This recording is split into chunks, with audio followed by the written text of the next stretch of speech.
Today's date is October 29th, 2024, and what I'm doing right now is I cut these pieces right here, and Pete just came over, and these are left over from another job, this angle piece here. So I gotta, when this thing's running, it's really bouncing around. So I've made this. I'm going to make this. This will either go like that, which would probably be the easiest. And then when we unlock it, gotta just slide out, and this whole thing, because it really bounces around. I think you saw in the other video, this really has, it probably is a, I should put a pressure gauge on there to check it, but it's pretty powerful. So the battery's all charged, everything's ready to go on this, and I'm going to finish deburring everything right here, and we'll have our locks on the wheels. That whole cart is pretty awesome. That's an engineering thing, is pretty neat as well. Anyway, I'll get back to you. This is where we're at. It looks like we got some oil leaking here onto the carburetor from the head gasket. I might just torque it down just a little bit, but anyway, this is where we're at. I cut these pieces, at least I cut these pieces. I found some scrap out back, and the game plan was to really lock these wheels in, see? So the way I wanted these to be, so Pete had some scrap left over from another job over there, so this is what I think I'm going to do. I'm going to get, they all happen to be just the right everything, so I'm going to, I want to make it so I can just put these down and lock it. So this is the game plan. We'll see how it ends up. These wheels are kind of rounded. So anyway, we're going to get these in there. And then I'm going to put it on there like that because I want to be able to grab it. And I put my thumb on the top here, right there on the top, so I can reach under and we can slide those out. So I'm making 4 of them. So anyway, I'm going to lay them all out and fit them to the wheels. So that's I'll be back after they're done. Okay, well, I got the brackets over to the weld shop. Now I'm going to be working on this. The other night it just fell on the floor and broke off. So I'm going to get some JB weld to put that on. There's a little spring inside of there, so I'm going to fix that, and then we're going to put this together and do some testing and get the apparatus set up before I hook up the pump. The pump is all ready to go here, and so the purpose of this testing is to see the effect of a long tube on the water, see if it comes back up, if there's a vacuum produced. There's a whole host of things I want to find out with this length of tube. I think it's 48 inches.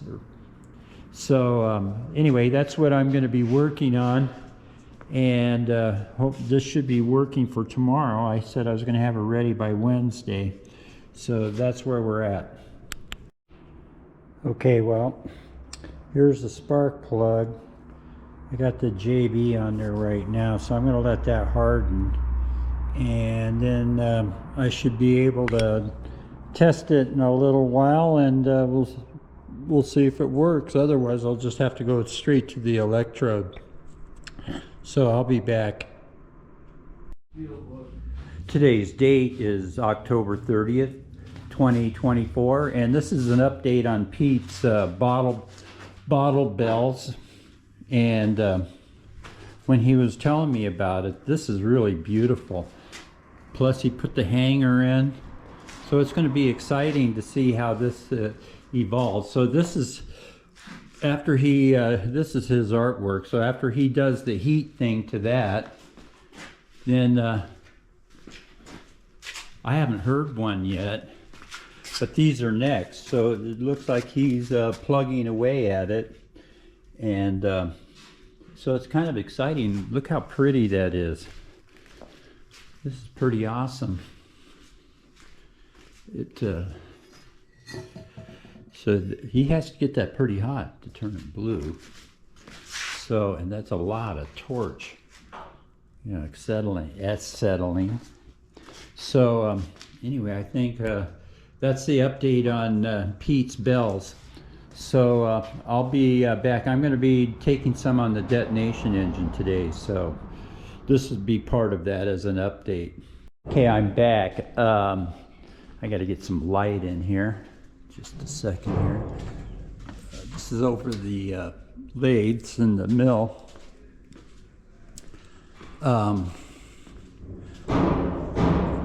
What I did yesterday, let's see how that worked out.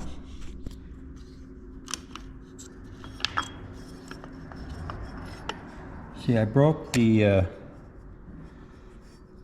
porcelain off of the spark plug for this first prototype.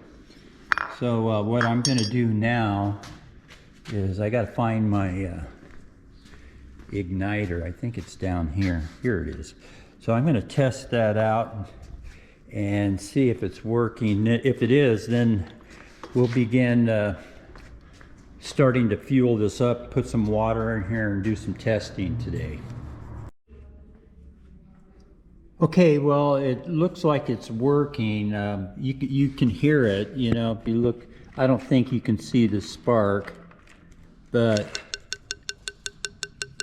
you can hear it. So now I got to set up the pump and get everything ready to get some fuel and oxygen in there. So I'll be working on that until I can actually get it going. Well, I finally learned how to get this thing going. Excuse me. So we got a white mark right there that we go turn this out one full turn. Then I put the choke on for one. Then you have to adjust the oil. You can see the drop right there.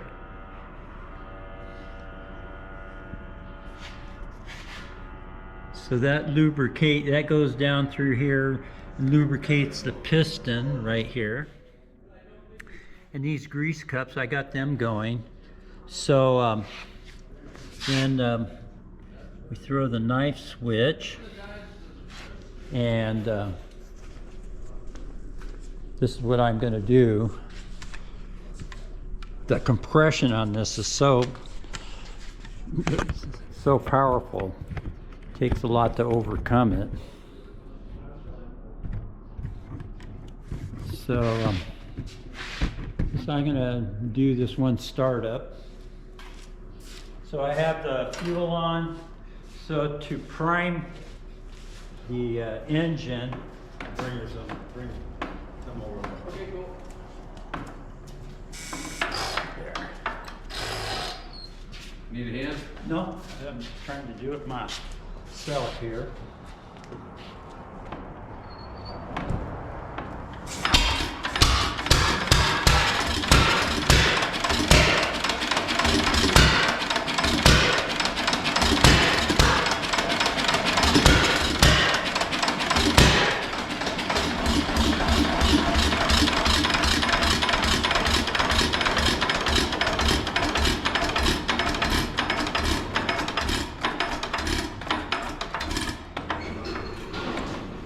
So I'm happy. I got the starting sequence done. I thought it was because I was a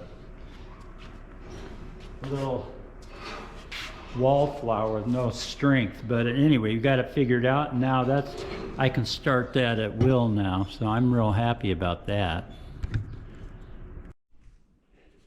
Okay, well, I'm back. My fuel inlet here is hardened up there. I've got a source for air, and the igniter is working. So what I'm going to do next is, when I have this operating, I want I'm going to have the detonation chamber up here, and I want all of this to be when it's operating, this be filling with water and being pushed out up over here. So I'm going to put a T in here, and similar to what I did, I took a coupling like this, and I sliced down the center, and then I slid it over the 1/2-inch pipe.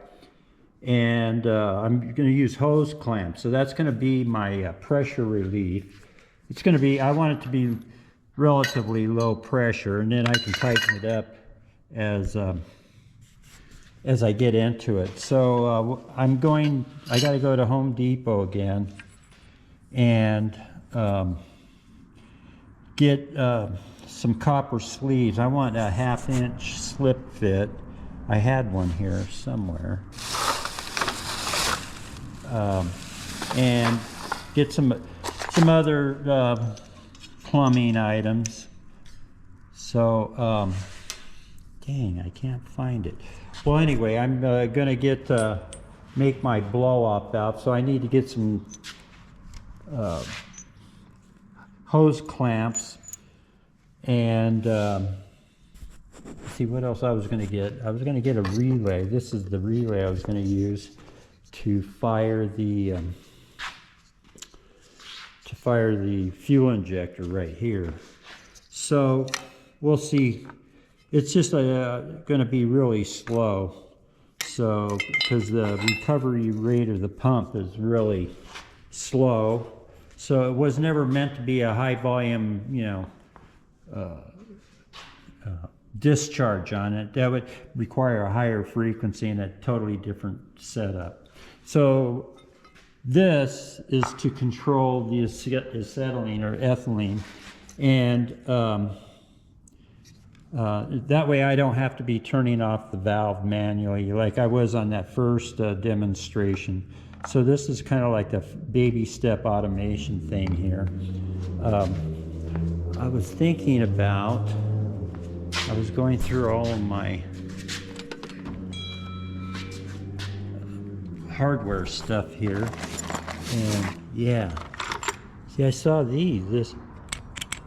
I'm gonna see if I can use this to fire the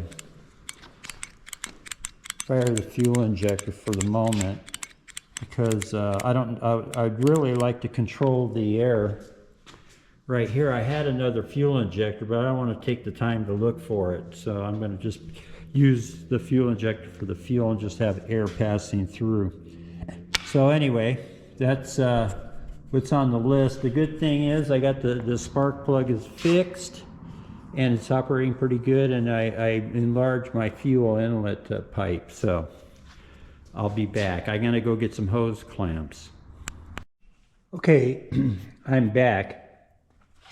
I've been working on trying to validate, before I'm using compressed air right now. I think I have it at, let's see here, maybe, let's just take it up to 30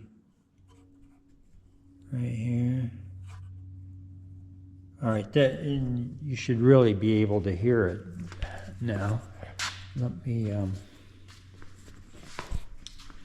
so I have that hooked up to a toggle switch right now. Let's see here. Well, it was working a minute ago. Let's see.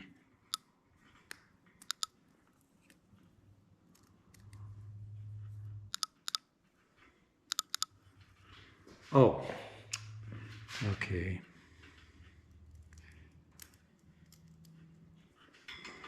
I'll be right back. I gotta I gotta close the, see, I blew that was too much pressure. I blew it out of the fuel injector. Let me mess around with this a little bit more. I'll be right back. Okay, I'm back. Hopefully you can hear this.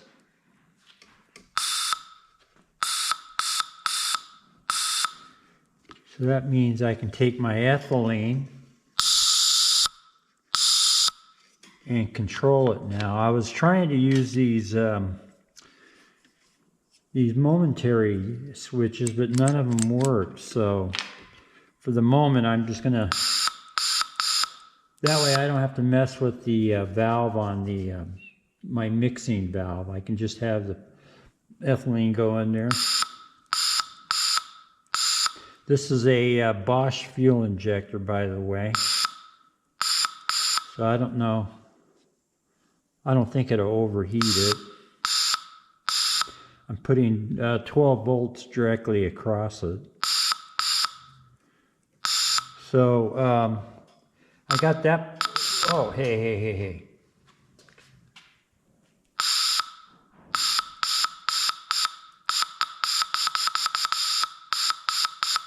Okay, so the game plan, the game plan is, now that I got the fuel injector, what I'm going to do is, I'm using air in this right now, so I got to get this all set up with ethylene, and then what I'll be doing is putting air on this side.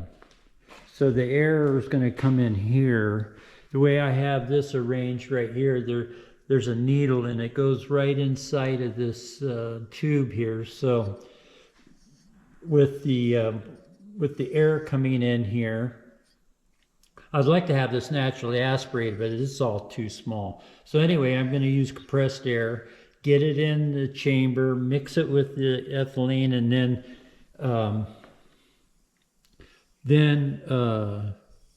it will be, I'll have control over the detonator, which is this. You can hear that. So now I got to work on getting the fuel injector up there and getting the gas connected to it and everything. Let's see, let me see what time it is. It's already 10:30. I think I'm just gonna not push it. I can work on this some more tomorrow.